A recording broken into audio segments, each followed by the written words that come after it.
ഈ അരിയിൽ ഷുക്കൂർ വധക്കേസിൽ പ്രതിയേർക്കപ്പെട്ട ജയരാജൻ രക്ഷപ്പെടാൻ നടത്തിയ ശ്രമം പാഴായിപ്പോയി. ശരിക്കും ജയരാജൻ ശിക്ഷിക്കപ്പെടും എന്ന തരത്തിലേക്കാണോ കാര്യങ്ങൾ പോകുന്നത്? എൻ്റെ നോട്ടത്തിലെ ശിക്ഷിക്കപ്പെടാൻ സാധ്യതയില്ല. ഇല്ല. ജയരാജൻ്റെ ഡിസ്ചാർജ് പെറ്റീഷൻ ലോവർ കോടതി തള്ളി. ജയരാജൻ ഹൈക്കോടതിയിൽ അപ്പീൽ പോകും. പോയാൽ ജയരാജന് വിടുതൽ ഹർജി പാസ്സായി കിട്ടാനാണ് സാധ്യത. ലോവർ കോർട്ട് ഒരു സാധാരണഗതിയിൽ വിടുതൽ ഹർജിയിൽ അങ്ങനെ ഒരു ജഡ്ജ്മെൻറ്റ് തരാറില്ല. എന്നാൽ കൊടുത്തിട്ടുമൊക്കെ ഉണ്ട് കേട്ടോ. നമ്മളുടെ പിണറായി വിജയൻ്റെ വിടുതൽ ഹർജി ലാവ്ലിൻ കേസിൽ അവർ 7 പേരുണ്ടായിരുന്നു. അതിൽ 4 പേരെ പിണറായി വിജയൻ അടക്കം 4 പേരെ ഡിസ്ചാർജ് ചെയ്തു. അത് ഹൈക്കോടതി ശരിവെച്ചു. അങ്ങനെയാണ് ലാവ്ലിൻ കേസ്. ഇപ്പോൾ എന്നാലും ജനറലി ഒരു ഗൂഢാലോചന കുറ്റത്തിൽ നിന്നൊക്കെ ഒരാളിന് വിടുതൽ കിട്ടാൻ പ്രയാസമാണ്. ഗൂഢാലോചന തെളിയിക്കാൻ പ്രയാസമായതുകൊണ്ട് അത് വിചാരണ നടത്തി തെളിയുകയോ തള്ളിപ്പോവുകയോ ചെയ്യട്ടെ എന്നാണ് ലോവർ കോർട്ട് സാധാരണ ഒരു ഡിസിഷൻ എടുക്കാനുള്ളത്. ഇപ്പോൾ ഈ CBI കോർട്ട് എന്ന് പറഞ്ഞു കഴിഞ്ഞാലും അഡീഷണൽ സെഷൻസ് ജഡ്ജാണ് CBI ജഡ്ജ്. സാധാരണ അവരെടുക്കുന്ന നിലപാട് എങ്ങനെയാണ്? ഗൂഢാലോചന പ്രഥമദൃഷ്ട്യാ തെളിയിക്കാൻ പറ്റുന്ന കാര്യമല്ല. വിചാരണയിൽ തെളിഞ്ഞാൽ തെളിഞ്ഞു, അത്രേ ഉള്ളൂ. ഇപ്പോൾ ഈ കാര്യത്തിൽ സംഭവിച്ചത് P. ജയരാജനും TV. രാജേഷും തളിപ്പറമ്പ് കോപ്പറേറ്റീവ് ഹോസ്പിറ്റലിൽ ചികിത്സയിൽ.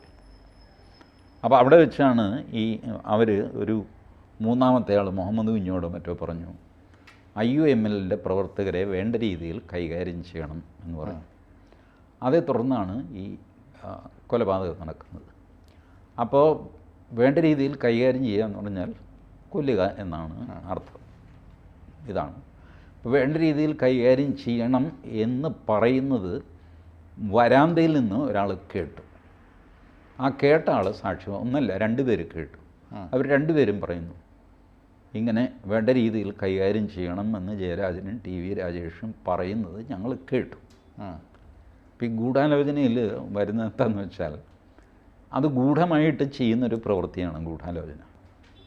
അത് മുറിക്ക് പുറത്ത് ഇവർ 2 പേരും ഒരു മുറിയിലാണ് ചികിത്സയ്ക്ക് കിടക്കുന്നത്. ഒരേ 2 കട്ടിൽ ഒരു മുറി. പുറത്ത് നിന്ന് ഒരാൾ കേട്ടു എന്ന് പറയുന്നത് എങ്ങനെ വിശ്വസിക്കും? അപ്പോൾ അത് ഗൂഢാലോചന അല്ല. ഗൂഢാലോചന എന്ന് പറഞ്ഞാൽ നമ്മൾ വാതിലൊക്കെ അടച്ചിട്ട് ആരെങ്കിലും ഇങ്ങനെയാണല്ലോ ചെയ്യുന്നത്. അപ്പോൾ ഇതിങ്ങനെ പുറത്തുള്ള ആൾക്കാർ കേൾക്കുന്നതിൽ പറഞ്ഞു എന്നൊക്കെ പറഞ്ഞു കഴിഞ്ഞാൽ അത് ഗൂഢാലോചന അല്ലാതെ പോകും. ഈ സിമിലർ കേസ് ഒരു 4, 5, 6 എണ്ണം നമ്മളുടെ മാറാട് കേസിൻ്റെ ലോവർ കോർട്ടിൻ്റെ ജഡ്ജ്മെൻ്റ് ഉണ്ടല്ലോ, അതിൽ ഈ മാറാട് കേസ്, മാറാട് കൊലപാതകം ഗൂഢാലോചന. അതിൽ ഒരെണ്ണം വ്യക്തമായിട്ട് ഞാൻ ഓർക്കുന്നു. കടപ്പുറത്ത് ഒരു കരിങ്കല്ലിൻ്റെ പുറത്ത് ഒരാളിരിക്കുന്നു.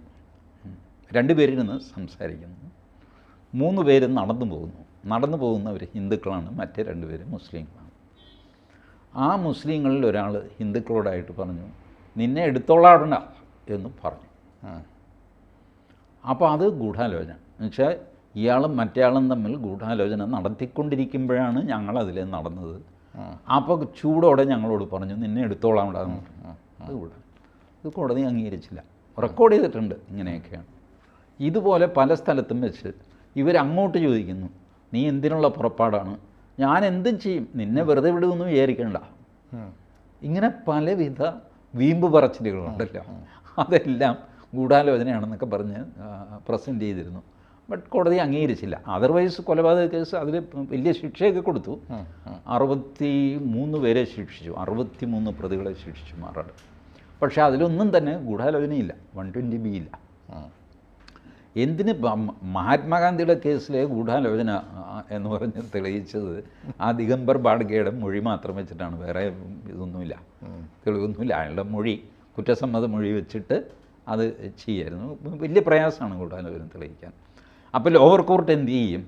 സേഫായിട്ട് അത് വിചാരണയിൽ തെളിയുകയോ തെളിയാതിരിക്കുകയോ ചെയ്യട്ടെ എന്ന് പറഞ്ഞിട്ട് വിടും.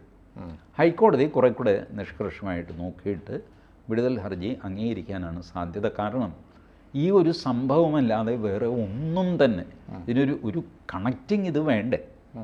പിന്നെ ഉള്ളതെന്താണെന്ന് വെച്ചാൽ ജയരാജനെ ആക്രമിച്ചതിന് പകരമായിട്ടാണ് ഈ കാര്യം ചെയ്യുന്നത്.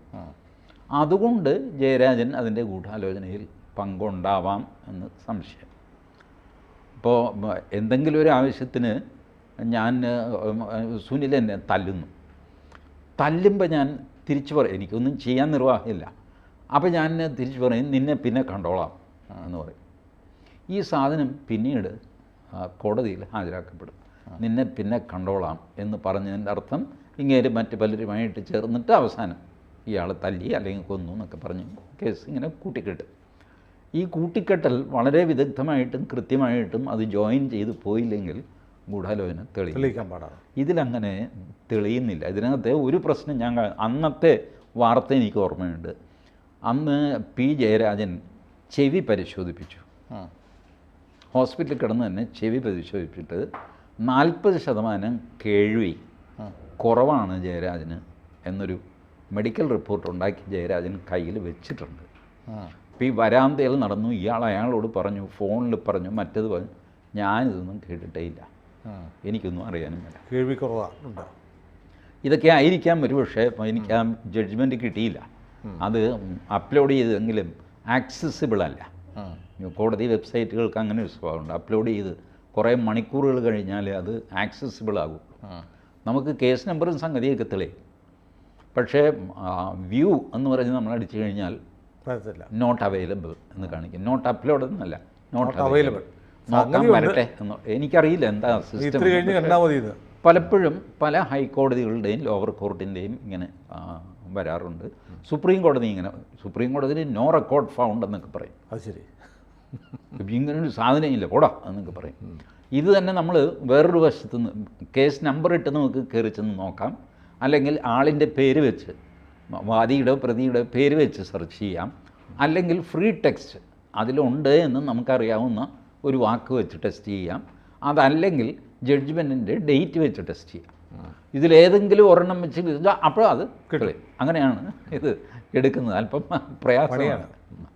ബട്ട് വക്കീലന്മാർക്ക് അത്, പ്രാക്ടീസിങ് വക്കീലന്മാരുണ്ട്, പ്രത്യേകിച്ച് ഇതിൽ പാർട്ടികളായ വക്കീലന്മാർ, അവർക്ക് പെട്ടെന്ന് കിട്ടും.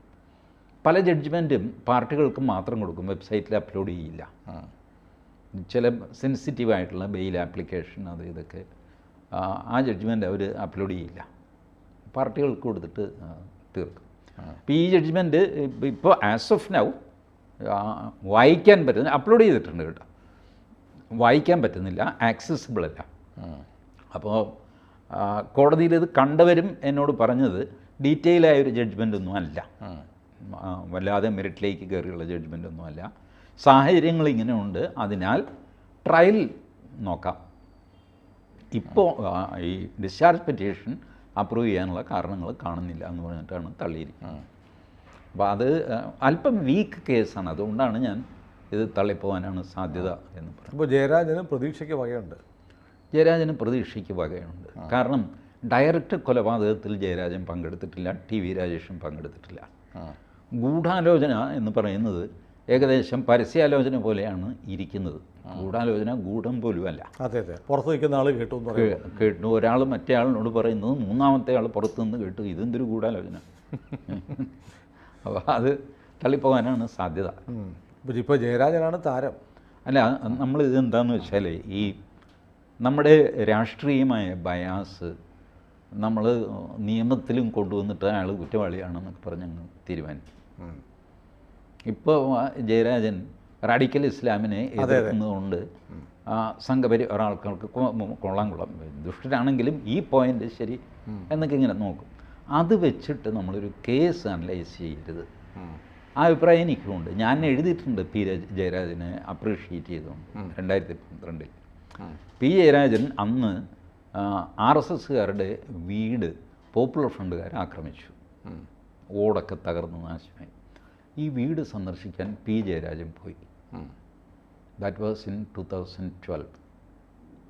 ഞാൻ RSS മാർക്സിസ്റ്റ് സൗഹൃദം വേണം എന്ന് പറഞ്ഞുള്ള എൻ്റെ ലേഖനത്തിൽ ഈ സംഭവം എഴുതി. ഒരുപാട് പേർക്ക് എന്നോട് ദേഷ്യം വന്നു. പി ജയരാജനെ ന്യായീകരിച്ചു എന്ന്. ഞാൻ പി ജയരാജൻ മറ്റെന്ത് ചെയ്തു എന്നുള്ളതല്ല, സീ ഹിസ് ജെസ്ചർ എഗൻസ്റ്റ് PFI. ഈ PFI ആക്രമിച്ച ഒരു വീട് P. ജയരാജൻ പോയി സന്ദർശിക്കുക എന്ന് പറഞ്ഞാൽ അതിനർത്ഥം P. ജയരാജൻ PFIക്കെതിരാണെന്നാണ്. PFIയേക്കാൾ ഭേദം, എത്രയോ ഭേദമാണ് RSS എന്ന് പരോക്ഷമായിട്ട് ജയരാജൻ സമ്മതിക്കുന്ന പ്രവൃത്തിയാണ് വീട് സന്ദർശിക്കാൻ പോകുന്നത്. ജയരാജൻ പിന്നെ ഉരുണ്ട് കളിച്ചു, ഞാൻ അങ്ങനെയല്ല, അയൽവക്കത്തായിരുന്നു, അത് അങ്ങനെയൊന്നുമല്ല. അയൽവക്കം എന്ന് പറഞ്ഞാലൊന്നും CPM അങ്ങനെ പോകുന്നുമില്ല. മരിച്ചു കിടന്ന തിരിഞ്ഞു നോക്കാത്ത ടീമാണ്. അതെ അതെ. പക്ഷേ അതുകൊണ്ട് പോയതാണ്, പിന്നീട് മാറ്റിയതാണ്. ബട്ട് അത് വെച്ചിട്ട് ഞാൻ ഈ ഇതിൽ നിയമത്തിൽ അത് അപ്ലൈ ചെയ്യുന്നില്ല. അന്ന് തന്നെ അതുകൊണ്ടാണ് എനിക്ക് ഈ സംഭവമൊക്കെ ഓർമ്മയുള്ളത്. ജയരാജൻ്റെ മെഡിക്കൽ സർട്ടിഫിക്കറ്റ് വരെ എനിക്ക് ഓർമ്മയുള്ളത്. അന്നും എനിക്ക് സംശയമായിരുന്നു, ഇതെങ്ങനെ ഈ ഗൂഢാലോചന കുറ്റം നിലനിൽക്കും. നിലനിൽക്കില്ല, വലിയ പ്രയാസമാണ്. ഏതായാലും ജയരാജന് തൽക്കാലം ആശ്വാസമാണ്.